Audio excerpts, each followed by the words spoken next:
Assalamualaikum warahmatullahi wabarakatuh. Sobat Muslim, sudah banyak orang bosan dan sangat jenuh menghadapi pandemi COVID-19 yang masih melanda secara global. Terdapat berbagai ketimpangan, kebijakan pemerintah yang dilematis, aktivitas dibatasi, dan lain sebagainya.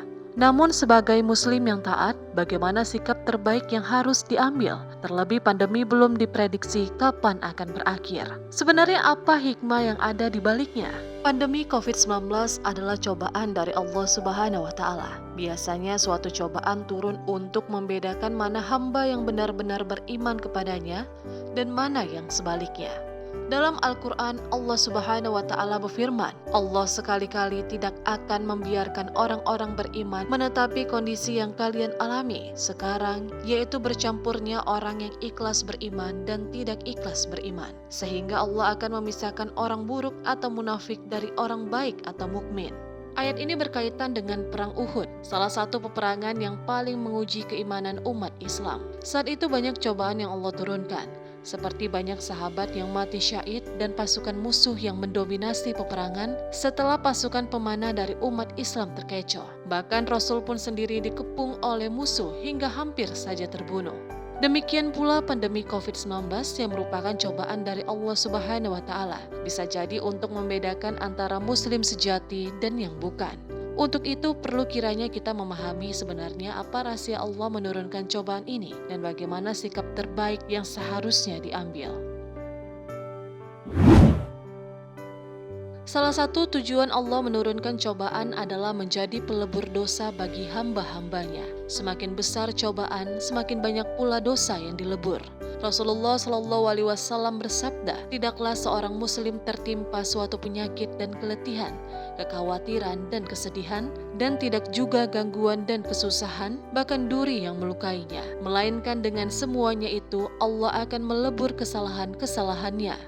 Cobaan sendiri sebenarnya mampu menghapus dosa sesuai besar musibah yang dialami. Jika dibarengi dengan ridho, maka akan menjadi nilai plus sebagai pahala. Seumpama orang itu tidak memiliki dosa, maka cobaan itu akan menjadi pahala baginya sesuai besar cobaan yang ia terima.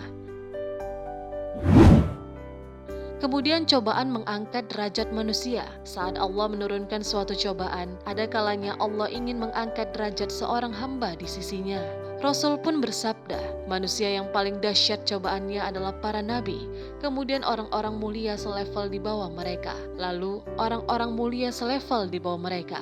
Orang diuji menurut ukuran atau dalam suatu riwayat kadar agamanya. Jika agama kuat, maka cobaan pun dahsyat. Dan jika agamanya lemah, maka ia diuji menurut ukuran agamanya.